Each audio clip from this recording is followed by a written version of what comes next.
beaming from Pacific Junction Hotel to Earth. Yo, welcome to my summer lair. I'm your host, Sammy, and I'm super excited. I have a magician in today with me, joining me. This is always super exciting. I always dig this magic stuff. So I recently met a magician, and her business card said children's entertainer, stage magician, professional escapologist. So tell me, what is your business card? So first of all, I have to say it's so funny the way that you said, you're like, I'm here with a real life magician. It's like you're here with a wizard, you know, the way you say it. I love it. I love it. You're like, I'm here with a real life magician. You are a wizard. I am a wizard, but the way you say it, it brings me joy. It fills my ego in ways that I need always more. So I like that. I believe in magic. I don't believe in illusion. I'm with you. I'm Jonah Babins. What kind of magic do I do, or what is on my business card? It just says magician. I do close-up. I do a lot of close-up magic. So that's the kind of stuff that happens like in your hands, in my hands, happens right in front of your face. Like, I don't want people to say that it was camera tricks. I don't want people to, I don't do a lot of that stuff. And I do now a lot more what's called parlor magic. So it's kind of like stage magic, but in and around 50 people plus or minus. So think no boxes, no one being cut in half, nothing like that. Still incredibly visual stuff, things that are happening. Imagine like you've been to the Magic Castle, like that kind of stuff is parlor magic. So I guess I do parlor magic, close-up magic, and I have a particular interest in card magic. That's kind of my my area of passion. Including in your area of passion, you host a podcast. This is always kind of interesting, talking to somebody who does a podcast. I do. I host a podcast. It's called Discourse in Magic, and we interview magicians, basically, and we talk about all of the different aspects of magic. I'll go back a step. So there's a large world of magic behind the scenes where how magicians teach each other and how they sell each other their things. And even as you would imagine, a magician would spend many years working on a trick, and then they sell the trick, whether they're selling it in physical format or a book or whatever. And the magic industry is full of people selling their tricks, but no one teaching how to do tricks well. Right? And no one teaching how to sell yourself in business. I say no one, there are people, but it's a very small percentage. So the podcast focused on everything to do about magic aside from how the tricks work. You want to make magicians better, basically. I want to make magicians better in all of the places aside from go learn tricks from the best in the world. But not enough people are really helping with all the things that it's like, okay, now you know how to do that trick, but why do you still suck, right? Why are you still annoying, right? One of the biggest problems with magic that I always talk about is, it's really easy to do a trick. I can teach you a trick today. You'll be able to do it before we leave this room. Well, but look out, ladies.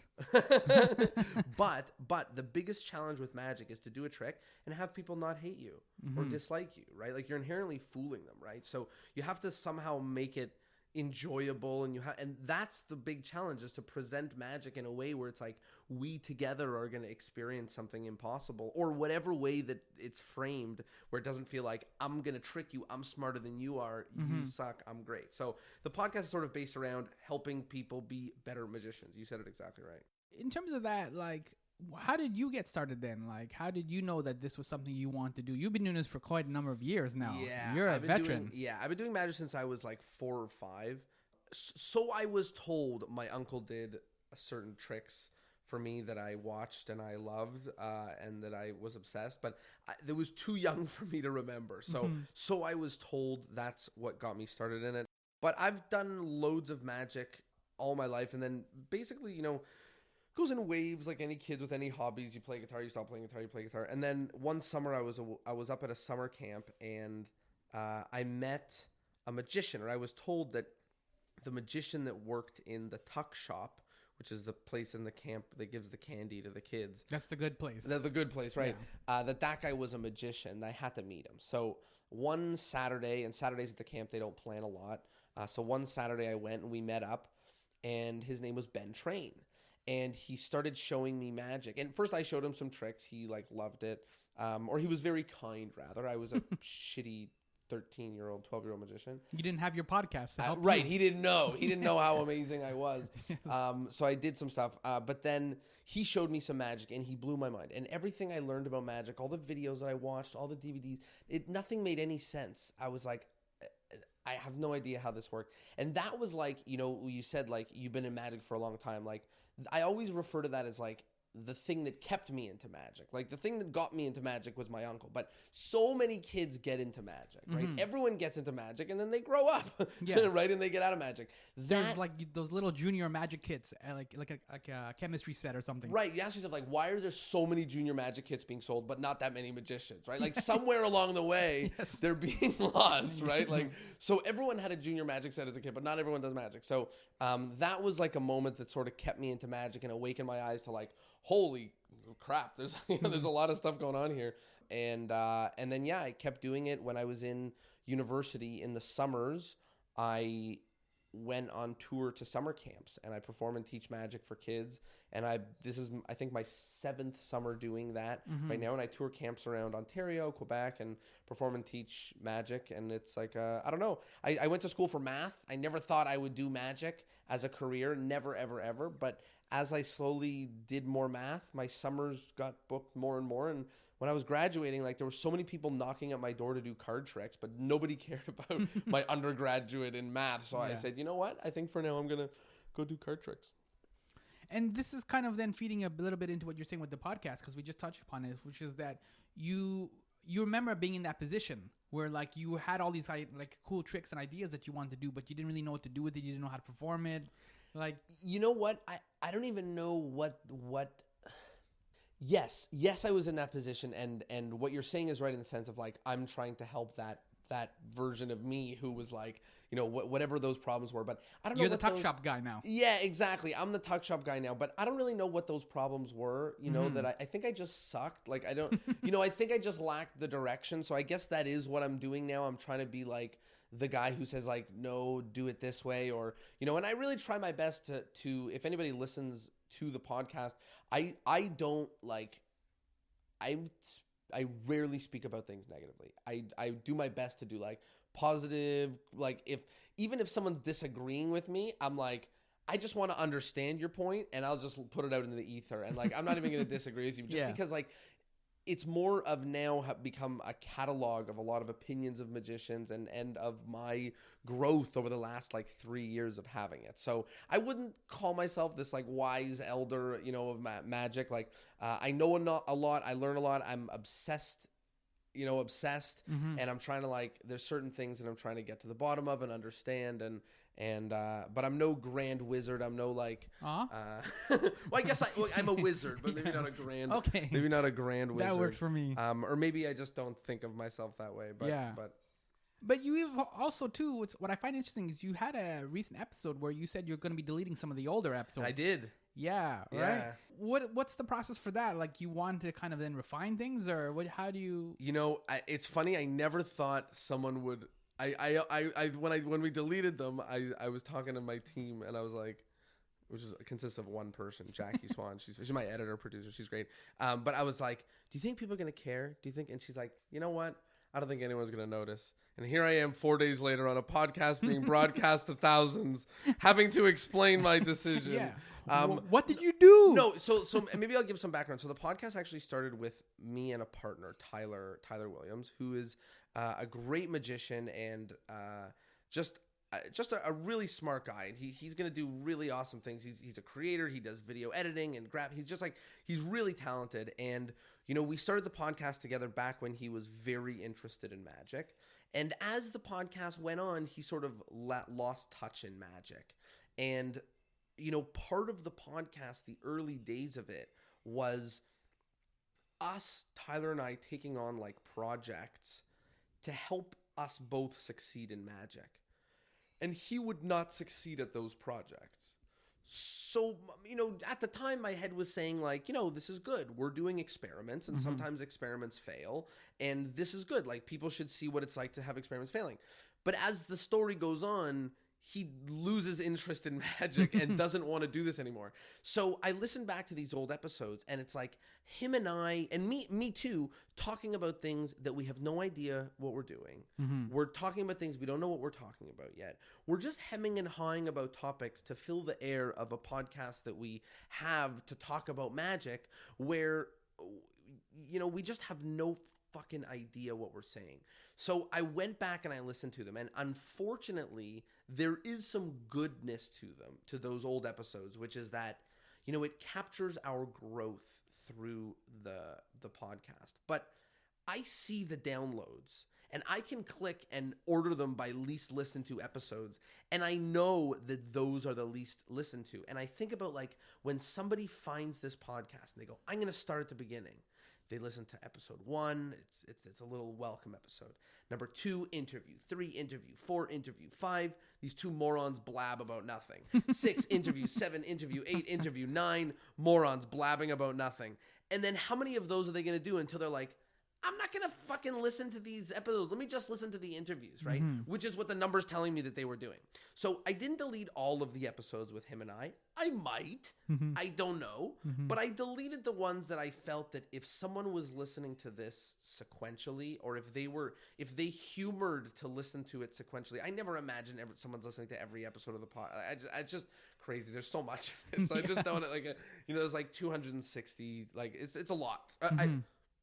There's not 260. There's 160. 160, right? Yeah. My brain hurts. I don't know. There's 160 episodes. It feels like. You sure you graduated from math? I don't know. I can't even add numbers. We did letters a lot there. But anyways, I removed those because I think that I want every episode to be magical. I want every episode to be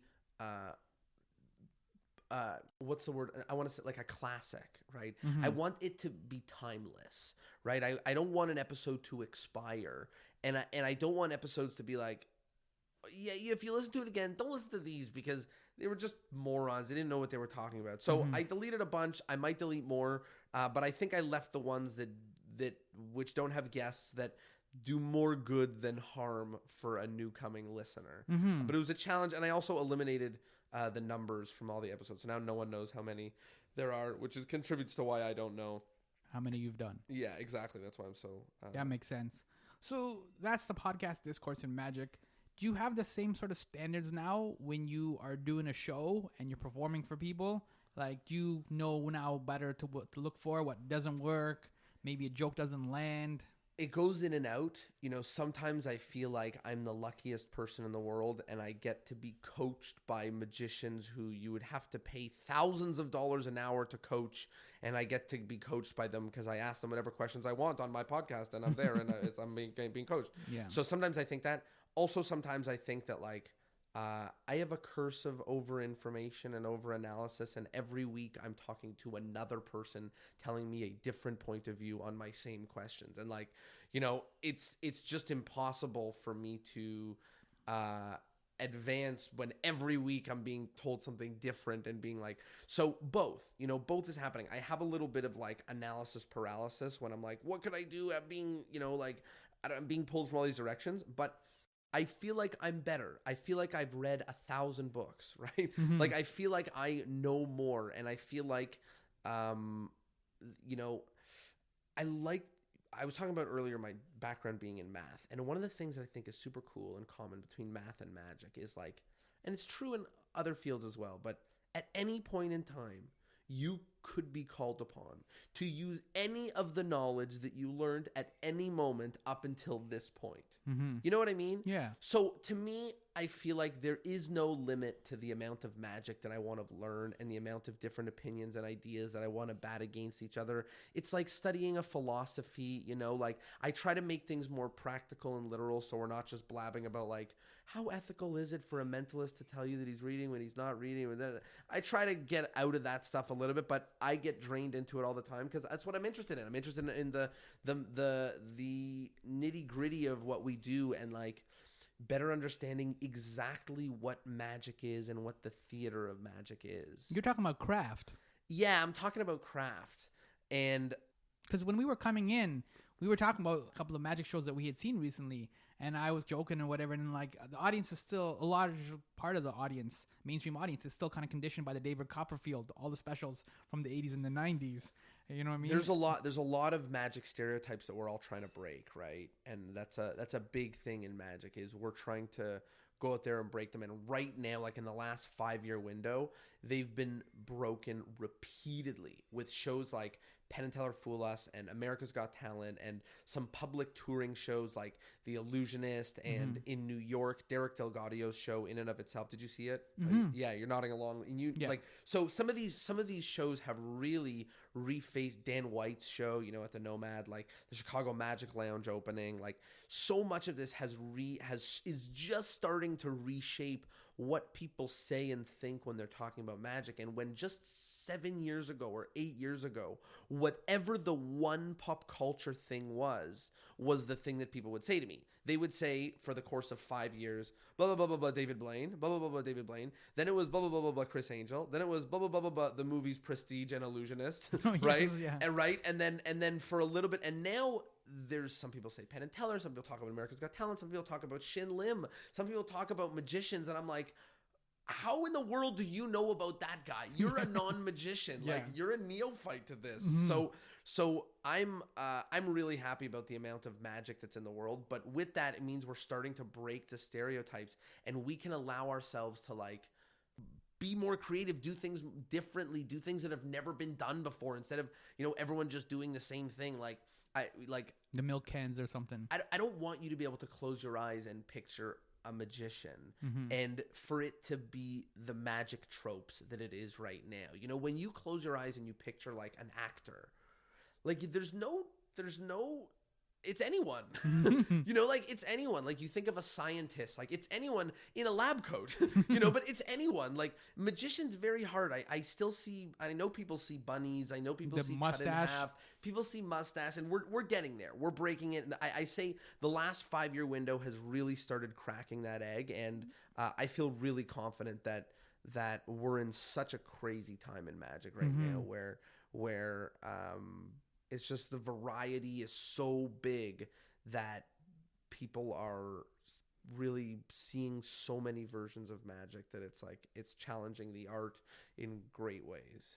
Well, one of the things that's kind of challenging for the art form, like you said, is that it kind of mirrors stand-up comedy. Like a lot of people generally don't go to stand-up comic clubs like often on a regular basis. They go have a work function or something, and then they go. And if they get a bad comic or a bad couple of comics, then it kind of turns them off.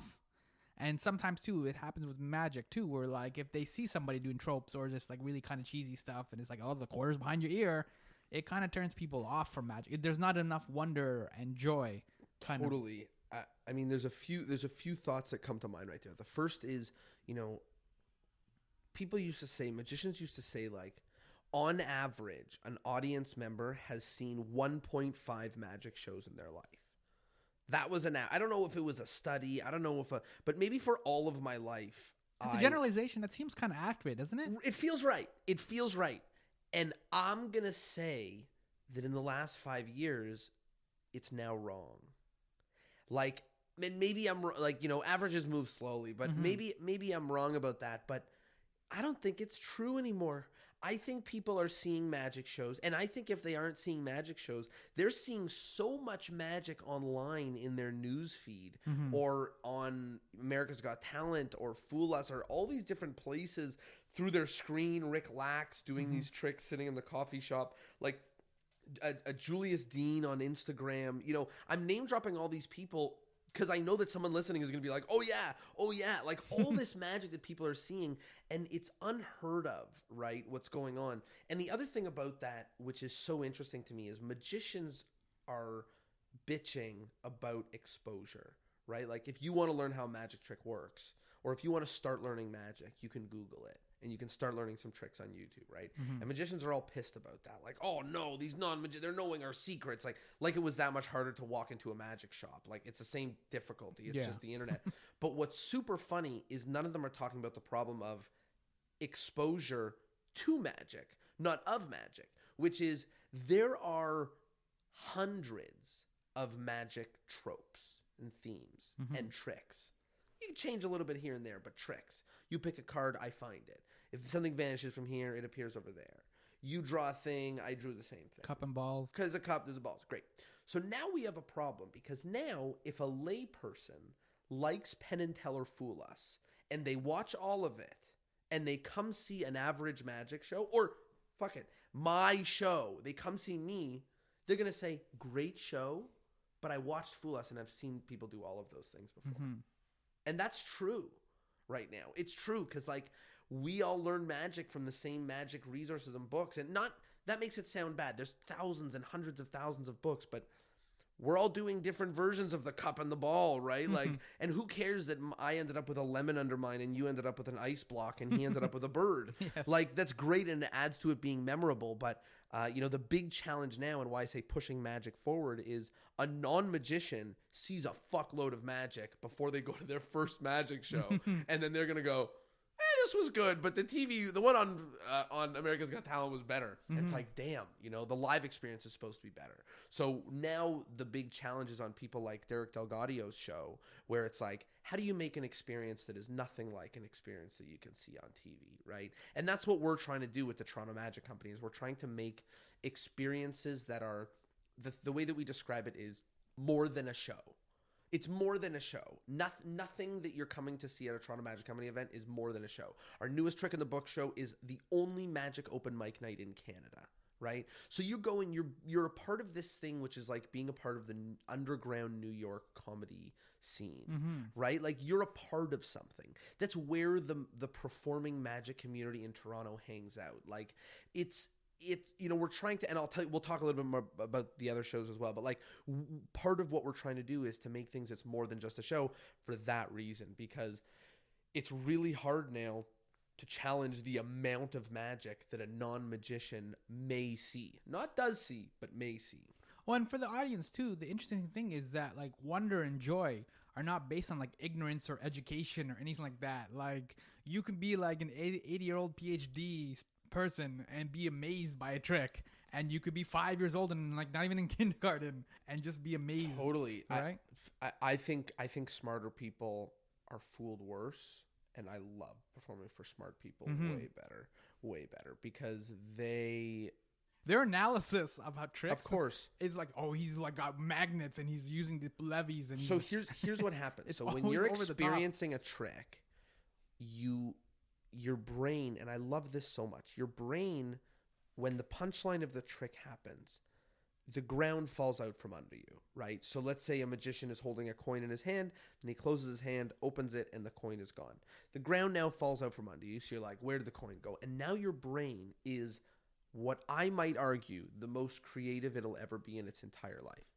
Because right now your brain is going, maybe he dropped it. No, he didn't drop it. Maybe maybe it was a coin. Maybe it was a magnet. Did he have a magnet? No, he didn't. Maybe it was made of sugar and it disintegrated. Nah, he didn't do that. Maybe maybe when he turned his hand, it was on a string that was, nah, he didn't do that. Maybe, how did he, right? And your brain just came up with like 7 ideas in a minute. Now they're all whack, right? But that's how like good creativity works, right? Is you like throw a million ideas at the wall and then one comes out.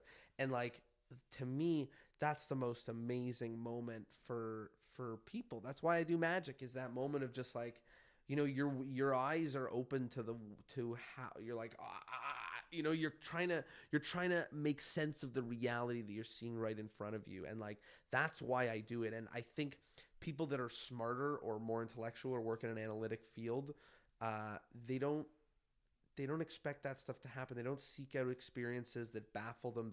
They feel, rightly so, that they break down problems and handle them correctly, because I'm sure they do, right? Like, I'm sure when they go through life and their friends are worried about things that they're not worried about because they're more organized and they have their shit together, and they they do work in their job that allows them to think a few weeks ahead, and they're well-rounded, so they don't think about the ground falling out from under them, and when it happens, it's all the stronger. When we were in school, there was people that were clearly like book smart and getting A's and stuff like that, but then the flip side of that was they weren't street smart. So if you left them somewhere in some shadier parts of New York City, Spanish Harlem or something, they wouldn't be able to survive. I don't think they're mutually exclusive, but they're definitely two different.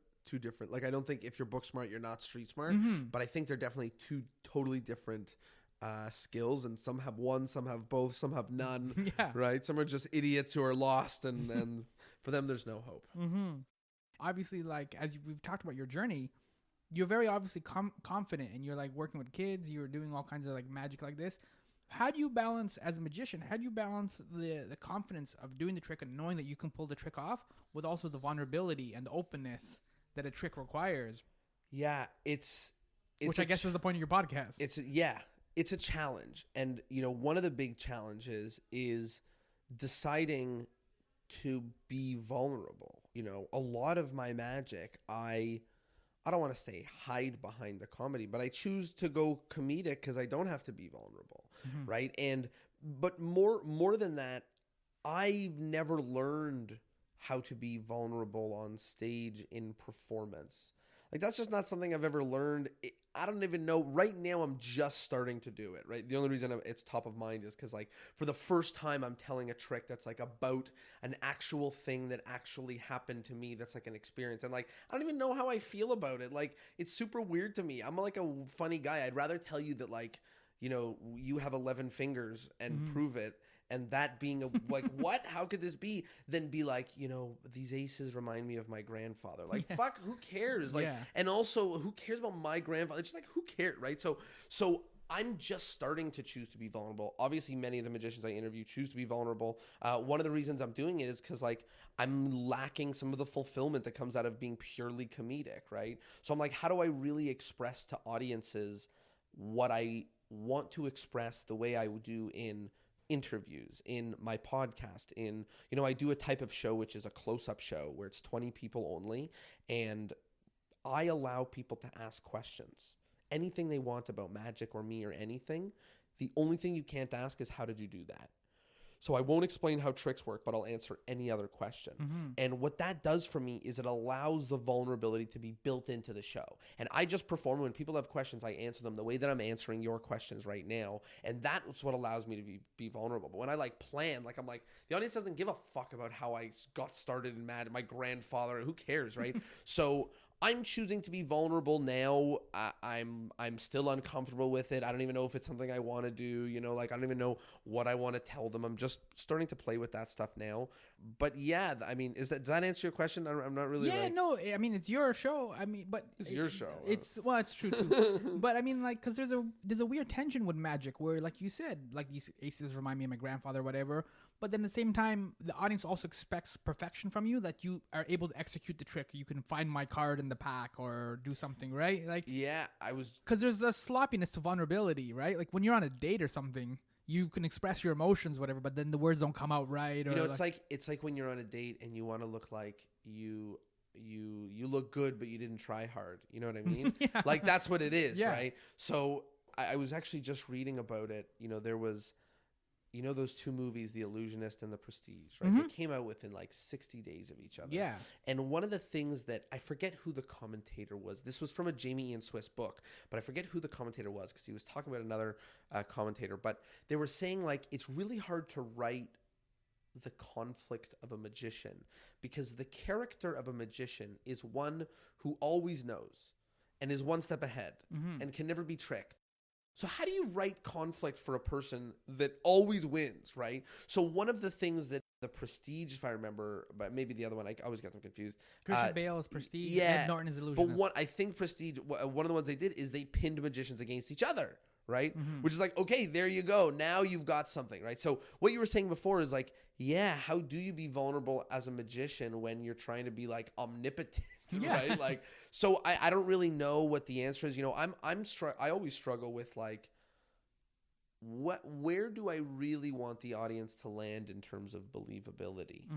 Like, do I want the audience to leave the show and say like, that was like a really fun comedy show, plus I don't know how he found my card? Or do I want them to leave the show and be like, but it just doesn't add up? How could he possibly, right? Like, do I want to entertain them or do I want to blow the back off of their heads? Like, do I want them to think that I can read your body language, or do I not want them to know that, right? Like, I don't know. So those are the questions that I think about as a magician.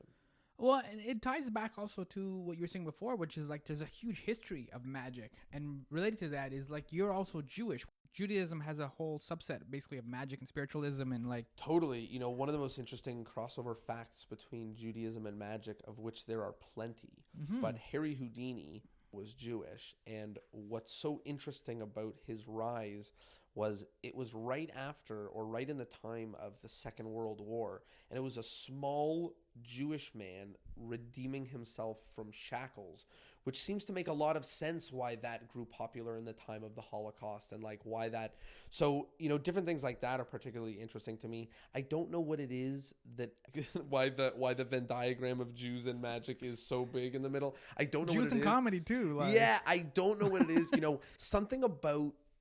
Something about like the problem solving aspect of it. Like Jews love engineering and mathing and computers too. Like I don't know what it is, but like I don't know. I don't know. The more I talk about it, the more it sounds like a moron generalizing. But like, you start going. I mean, you can't be anti-Semitic because you're Jewish, right? But the more I sound like an idiot. But like, I think it's like young boys love problem solving. Young Jewish boys like problem solving. I don't know. That's a weird statement, but like, like they like Lego, or maybe kids do. I don't know. Stop me, okay? I don't know what I'm saying. But there's a big overlap. I don't know why. I see it too. I run a company with another Jewish magician. I know so many magicians that are Jews. I have no idea.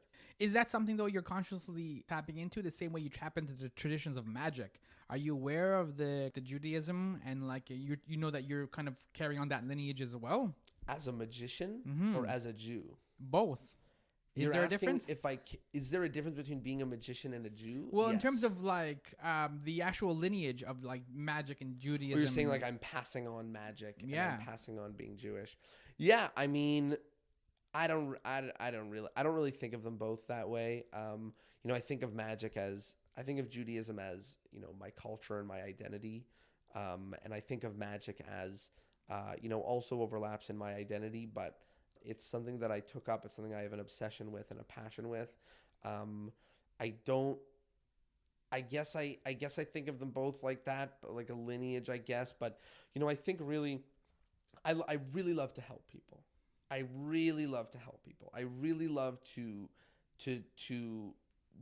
help someone get to what they want faster and help people do help them better in their journey and to learn things. And if I can give someone advice, I would love to give someone advice. And I think that that's really what everything I do, I will quicker help someone do it than I would want to do it myself. I don't know why that is. It's why I produce shows and interview other people. And I don't know why it is, but like, I don't think I'm trying to like pass on anything with some like higher sense of like it being in the generations. I think if someone else is in the same thing as me and I can do anything to help you in your journey, I would love to. And I think that's really it. Like, but you're also serving magic in a way, because then if you make other magicians better through your podcast or through putting on shows, giving them more opportunities, giving them more exposure, you're making magic in general better. Totally. I that's the goal. Like, is to make better magic. Like, the goal is to try to, like I said, whatever's going on right now in the last 5 years or 10 years of magic that's making it so hot and cool and interesting and varied and variety is putting pressures in all the right places, that there needs to be podcasts about how to do magic better. And there needs to be loads of places to perform and see magic in a city like Toronto, right? So like, those are pressures. I'm not saying they're being put by the popularity of magic, but like, we're in a boom. So we're seeing those pressures of those things needing to be there so that magic doesn't suck, right? We need I'm not trying to toot my horn, because I assume that I do nothing and everything that I do is better than that. But we need podcasts to make people better at magic, so that when people go out and see magic, they don't think, wow, shit, you suck. We need a podcast to remind someone that they should be creative and not steal someone else's tricks. Right? Like, that's where I feel like I'm doing the good work and passing it on or whatever, is like telling the thousands of magicians that are listening to be like, you can't do this because this won't help magic grow. And being like, maybe that means I'm chatting to a small percentage of the world of magic. And maybe that means that if they don't hate me, that it'll go on into their ears and it might affect magic, the general magic. So I hope things do, but I also think that like, I'm just one man sharing my ideas and helping whenever I can, right? So if it's a value to people, amazing. If it's not a value, no problem. And you've already touched upon the Toronto Magic Company, but what is Toronto's magic scene like for people that don't know? I know people tend to think of like the Magic Castle in LA, or New York City is kind of synonymous with a lot of magic and stuff like that. What is Toronto's magic scene or magic vibe like? It's really cool. It's really, really cool, particularly right now. I'm like so excited about it. I'll do a throwback. I'll tell you a story about a time when I was not around. And mind me getting the years totally wrong. But about 20-ish years ago, there was a place called Harper's Dinner and Magic Theater.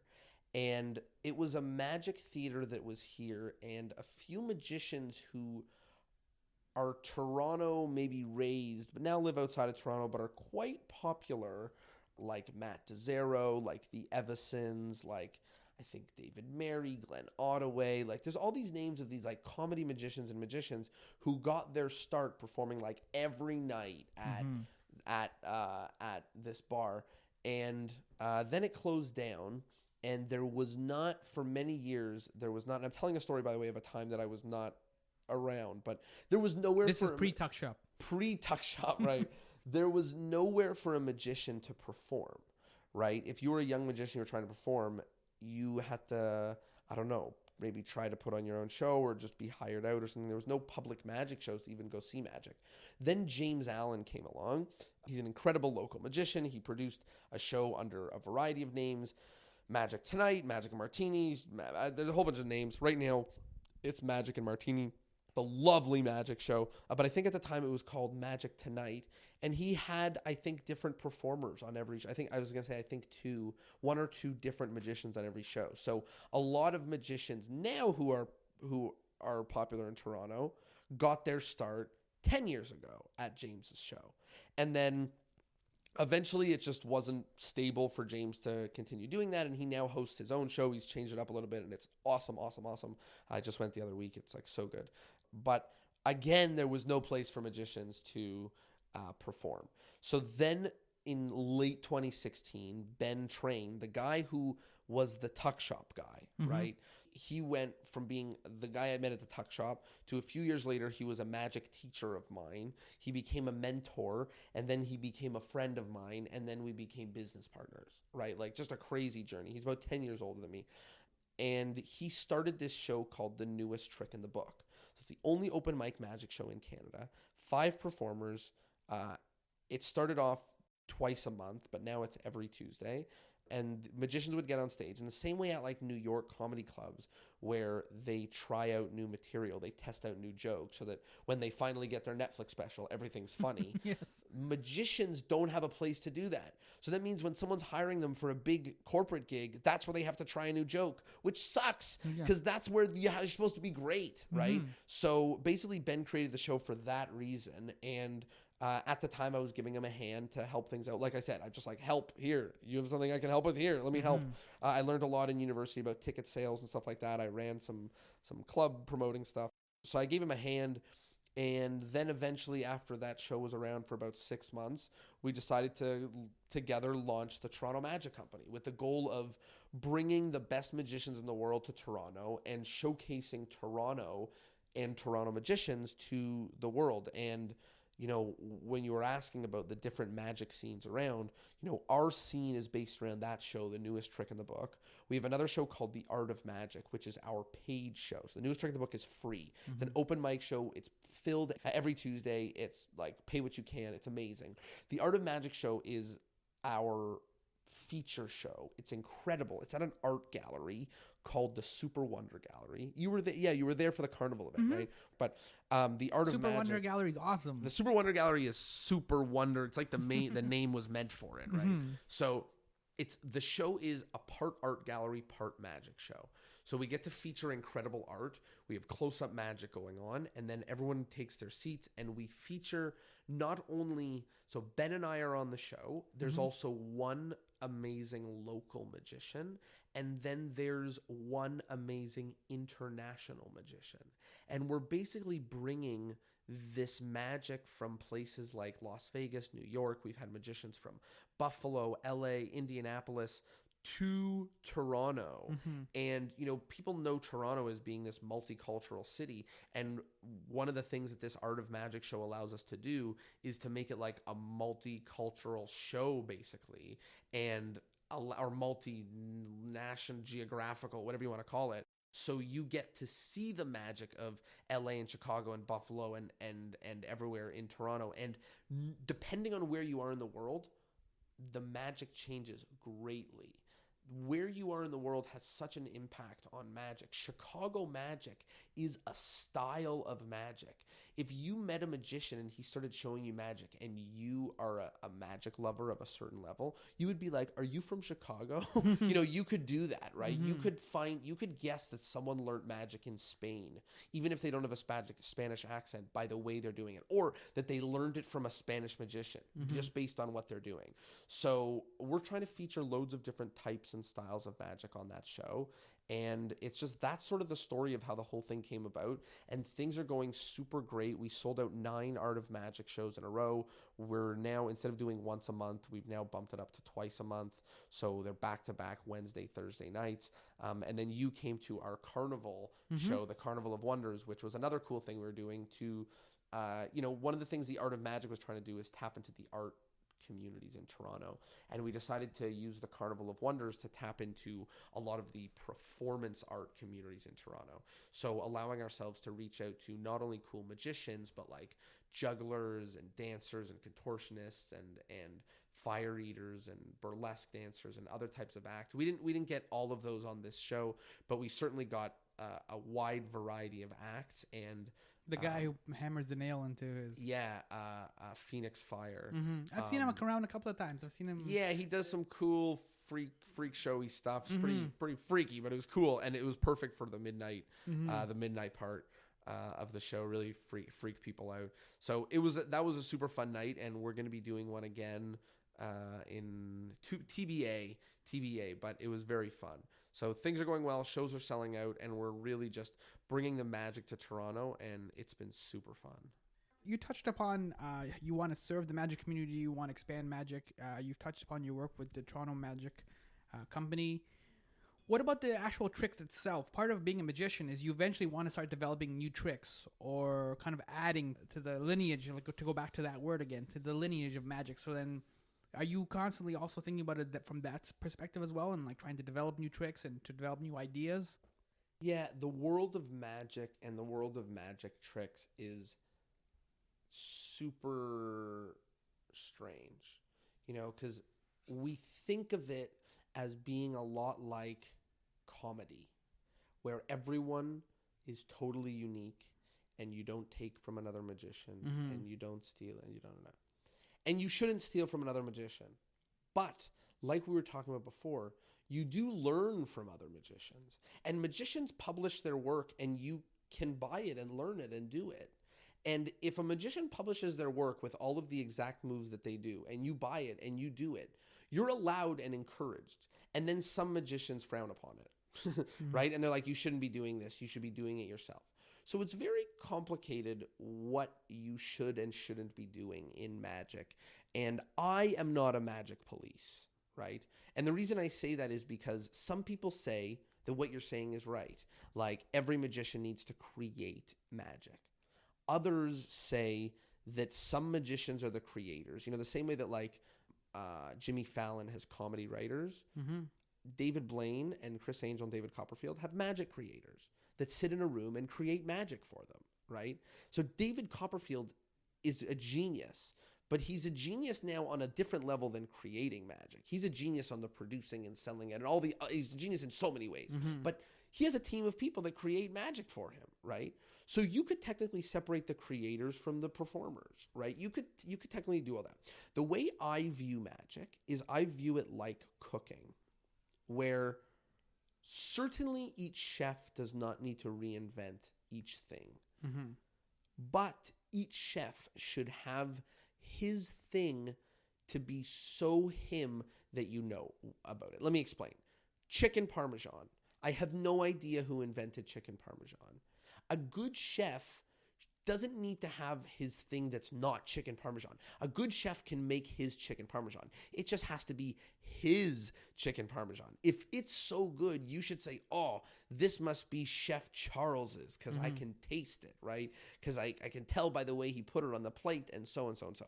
And that's how I like to think about magic. So what work am I doing to create magic and do into the world? For me personally, I'm trying my best to make my own chicken parmesans, right? So there's a trick that's similar to the cups and balls, right? So I do a trick that's very similar to the cups and balls. That's my chicken parmesan, right? It's not the same as anyone else's. If it was, you would know that they were copying mine. Mm-hmm. But I surely didn't invent the trick. Things that I've come up with in the trick are little tweaks or ideas or pointers or things that work for me, or I've found in my thousands of iterations and attempts at different things what has worked and what hasn't worked. So that's my feeling. I hope to one day come up with magic that the trick is so unique and different than anything and so amazing and fooling that it's talked about for magicians for years to come. Mm-hmm.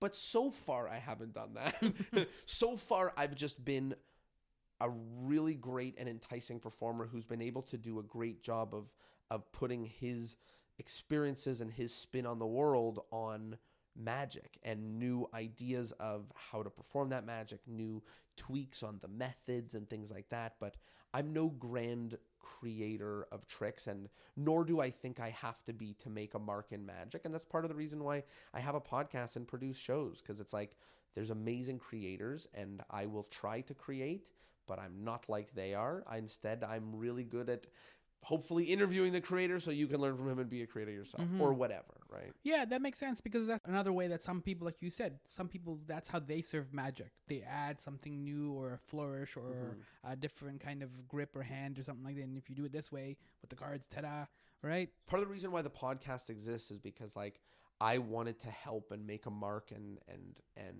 show value and show the ideas that I knew I was having in magic. But I felt like all the good ideas I was having in magic weren't about where to put my pinky. Mm-hmm. Like I was just like, I don't care. Like I'd rather learn from the best on that. And let me share some ideas about how I'm getting people to interact and how I'm making this, like I was talking about earlier, like how I'm making this experience one that they enjoy, and like maybe a story about when I realized what I was doing wrong to make them all hate it so much. And, like, to me, I was like, why don't I share those lessons? Like, that's the stuff that's like critical. Like, that's the stuff that'll hopefully help magicians, instead of me like gritting my teeth together trying to make an improvement on a trick enough to be able to like say, here, magicians, look what I did. Like, who cares? Yeah, and there's a arc too where like when you start doing magic, you don't realize how much stuff is actually out there. So you do something with your hand or a gesture or a grip or something, and then you think you've created something new when that thing's been around for like 100 years. In that sit down at that camp with Ben Train, I was like, here's something I created. And he interrupted me and he said, I don't know what you're about to show me, but likely means you just haven't read enough. Mm-hmm. And that was such a good answer. And I was just like, and that helped guide me in the sense of like, I'm not out to create stuff. Like, I'm not out to create a trick, like, so that I can sell it back to magicians. Like, that makes no sense to me. Like, if I ideally create a trick that's so great, I want to be the only one doing it until I'm fucking dead. Mm-hmm. And then you can all have it, right? Or at least until I don't want to do it anymore. Like, and that's not because I don't want to share the knowledge. I want to share the knowledge. Trust me, I'm not holding back anything on the podcast. I have no secrets, right? Yes. But if I have a piece of magic that I came up with that's so unique and amazing, like, yeah, I'd rather make my mark on it with it than I would share it with the world first. And like, I'm not out to make magicians buy the tricks that I don't give a fuck, right? Yeah. Like, I don't care. So I'd rather them be thankful that they learned something great. And like, I don't even sell anything on the podcast, right? Like, I'm just like, I don't have advertising. I'm just like, I just interview magicians and share it with the world. Like, like, not more complicated than that. That's very simple. So we're going to wrap up now. Can you do a trick before you go? Yes, I want to do a trick. What's the best way to do this? It's a challenge. Well, here's what we're going to do. All right. I am going to hold this here. I don't know if the levels are sounding good. Mm-hmm. And I have here a deck of cards. And what I'm going to do is I'll give these to you. Okay. And I want you to take out any 9 cards. All right. Doesn't matter what they are. You can do face up or face down. It doesn't matter. And if you're listening at home, you can grab a deck of cards and take out 9 cards. It doesn't matter what they are, but you can do it with, doesn't matter where they're from, as long as there's 9. And you can do this trick with us. And if everything goes right, magic should work in all of our hands all together. And I'm very excited for it to This work. is so He's putting it in 3 piles of 3. And actually, by the way, go pause this and go get a deck of cards because it's going to be very cool. And instead of you just doing it with your ears, do it with your hands because it'll be really amazing if it works. Let me double check because you're the math major. Let me Yeah, make you sure check. Well, I didn't even know I was off by a magnitude of 100 in... You have 9? Yes. Okay, fantastic. Yes, so here's what I'm going to do. I don't even want to hold it. You hold them. Okay. And we're going to pick a number here. So you hold them in your hand. I have the remainder of the cards here. Yes. Right? So we're going to use this remainder to pick a number in this deck. And then we'll use this number for everyone. Okay. So I'm going to go through my chunk of cards here, which you held, you shuffled or whatever. Mm-hmm. And when you want, you say stop. Stop. There. This will be our number. So 3. Okay. So I want you to take a peek at the 3rd card from the top in that deck. So let me explain what I mean from the top. And you've got it probably right. So you're holding them in your hand with them all face down, like you were going to deal them out. So you're going to look at card number 1, 2, 3. And you can use 2 hands. And just remember what the 3rd card is. Okay. And don't tell me, but definitely remember it. Start from the bottom like this? No, starting from, so it's like here. So like this would be number 1. Yeah, exactly. That's number 3. So remember that one. Okay? You got it? Yes. Okay. So now this is so cool. We're gonna play. Well, nothing's happened yet. I know. I'm so excited. So right you're thinking of a card, right? Yeah. And you would have to agree with me that at this point, there's no way that I can know a card. You took 9 cards that only you know. I never looked at them. We picked a random position. You're looking at that random position, right? There's no way I could know it, and I don't. Yet. I will soon. Okay. What I want you to do is you're gonna spell the name of a card, but it's not your card. Okay, you're going to spell the name of another card. And ideally, when you're spelling it, I'm going to be able to tell exactly what parts of what you're saying are true and exactly what parts of what you're saying are not true. And everyone at home is going to hopefully do this together. So you're holding the cards in your hand. So I'm going to ask you some questions and you're going to answer. And you can either lie or you can tell the truth. Ooh. And whatever you answer, we're going to spell exactly that. Okay, so... The first question is the value of the card.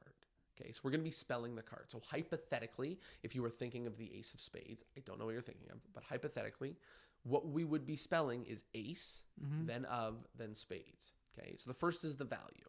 So you can lie or tell the truth. What was the value of your card? Hearts. No, that's the suit. The value. So like ace or 5 or 6. Queen or 6. Okay, so I want you to spell one card at a time by dealing them onto the table, S-I-X. Deal them into a little pile. Face down. Yep. S-I-X. And take the rest of the cards and drop them on top of the packet. Okay. I don't know if I believe you. I think that was maybe a lie. Okay. Pick them all up again. So now we're just going to spell of. So it's the same thing. So deal 2, 1, 2, O-F, face down, and drop the rest on top. Okay. Amazing. And now we're going to do the suit. So hold it again in your hand. Hearts it was. Okay. So spell hearts. H-E-A-R-T-S and drop the rest on top. Okay. Amazing. Okay, so now everyone is doing this at home with us. So you spelled your card, or you lied maybe, and you spelled the 3 of spades or the queen of clubs. I'm going to hold this, sort of moving stuff around because we've got the microphone. I've got a whole bunch of the cards here from before, right? Last time we picked the number 3. We're going to try this again, and I'm going to, again, put cards onto the table like this in like small groups, and whatever card we end up with, not only will we use it, but everyone who's listening will use that card, right? Okay. So I'm going to put some cards, and you can see they're all different, right? It's not, we don't have the same card. When you want, you say stop. Stop. Okay, I'm going to go like this. I'm going to turn this card right over. It is a 5. And so you know if it was one card more or one card less, it would be different. There's a jack, there's a 9. But we want the 5th. Okay. So my claim is that the 5th card in your deck and the 5th card in everybody's listening's deck is the card that they were actually thinking. Even though, and you have to agree with me, if you spelled like 3 of spades or 4 of spades, let's just say, 3 and 4 spell differently. So the card would be in a different position, right? So the lie that you chose to tell makes a difference as to where the cards ended up in the deck, right? What was the card that you actually picked? The 6 of clubs. The 6 of clubs. Okay, I'm going to move these out of the way. And let's count. And you can do this with us at home. You're going to look at the 5th card. So number 1, 2, 3, 4, and this is 5. Right. Which should be the 6 of clubs. The 6 of clubs. What? And you are a wizard. High five. I'm a wizard. There you go. That's amazing. Thank you. And hopefully it worked for everybody at home. And if it worked, at home, then the deal is that you have to share this podcast episode with someone. That's what? the deal. You are a wizard. And if it didn't work, Yeah. then you got a treat from the tuck shop? yeah, a treat from the tuck shop. I love it. You spend your 50 cents. Actually, the way they did it at the camp is get the kids to write letters home. Mm-hmm. You would trade the letter in that you wrote home, and they would give you candy. What? Yeah. Smash up labor. Right? It's great. Yeah. That's great. That's how they get the kids to send home letters. So you mentioned a few things, the Toronto Magic Company. You mentioned your podcast. Where can people find all this stuff online? Or if they want to come to a show, they want to come to the Tuesday night show. So here's the everything. So the Toronto Magic Company, which is likely the plug of the plugs that you should go check out. Not that you shouldn't go check out the podcast, but if you're not a magician, you'll probably run tired of it in a while, unless you love my voice, in which case you'll get a real kick out of it. But the company's called the Toronto Magic Company. We have shows every month. We have shows every week. We're looking towards having multiple shows every week. There was a point where we were at 22 public shows a month with some shows in Oakville and stuff. But so basically when you're in Toronto, whoever you are, we have a show then. So definitely come see it. And it would be super cool if you send an email to Toronto Magic Company or anywhere, social media, anything, if you're going to be in town and say that you found out about it from this podcast, then that would be super cool. I'd be really excited. I'll hook you guys up with some special stuff. Nice, and, thank you. Absolutely. Well, I just said special stuff, so that means nothing. I'll be like, here's a candy, and I'm just playing. And we've got shows all the time. You gave me candy when I left the carnival. I told you, I gave you candy. So, Even getting some candy is good. Yeah. And then the other thing is the podcast, Discourse in Magic. If you like magic or if you're interested in magic, I used to say on the podcast that if you found this podcast, you're so deep in magic that you can stop buying tricks and start learning how to be good at them. And apparently that's not true now. A lot of people are like finding the podcast very early in magic. And so now I have to think about like how to welcome people into magic. So if you're now just getting started into magic, this is a great resource for you, because instead of wondering what the best magicians in the world think about some of these complex issues, like what should you do, how to do it, how to get better, where to learn things, you can just hear straight up from the people who are the experts. So it's a really cool thing. And other than that, I'm Jonah Babins, at Jonah Babins Magic, mostly everywhere, if not at Jonah Babins. Find me on Instagram at Jonah Babins Magic. You can find me on Twitter at Jonah Babins, Facebook at Jonah Babins Magic, Tinder. No, I'm kidding. I'm on there, but under a different name. Yeah, under my code name. Yeah. But yeah, that's it. I'm everywhere. And if anybody has, like I said, I love to help. So if anything that I said, you made yourself think to yourself like, this guy could help me with my thing, like send me a message. I'm happy to help. Nothing I love more. You do some public speaking as well. I do. Kind of like inspire people. Yeah, I do. I talk to students about trying to do their own thing. And, I think we're living in such a cool time right now. And I think that the standard advice that you hear in school is like super whack. And I think that like the best thing anybody can do is, instead of like pondering around and being like, what's my passion? Like, what should I be good at? Just answer the question like, what right now would be really fun and fun enough for me to put a lot into, a lot of work into, basically. And like whatever can answer that question is probably going to be your pathway to success. Is like, what would be super fun or super cool to do a lot of right now? And the answer to that question is the best. So that's basically what I'm trying to help students with, is just try to like get them to start doing the thing earlier. Because everyone who does the thing that they do, and I'm assuming you as well, doing this amazing podcast, is that it's like, I wish I started 5 years earlier. It's like, I wish someone told me how great this would be now and how so-and-so and so. So basically it's just like telling students the thing that I wish would have known, which is start 3 years earlier on that thing. So yeah, trying to help the world. Thank you, Jonah, for coming in, hanging out, doing the trick, and like. Thank you so much. We covered a lot. We covered from like your humble origins at the tuck shop to Judaism to. We did everything. This was super fun for me. Like I said, I'm usually on the other side of the podcast. This was very cool, and I know I blabbed, but that's what I like to do, because I like to just share everything I know, and hopefully it helped. No, thank you. I got a trick out of it too, and I got to learn about the tuck shop. So it's a good day for me. I'm glad I put on pants. And thank you for this incredible opportunity. This was so much fun to just get into it, talk magic, talk life. Thank you.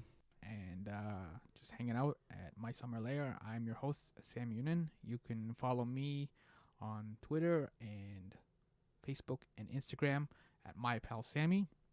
Thank you for listening.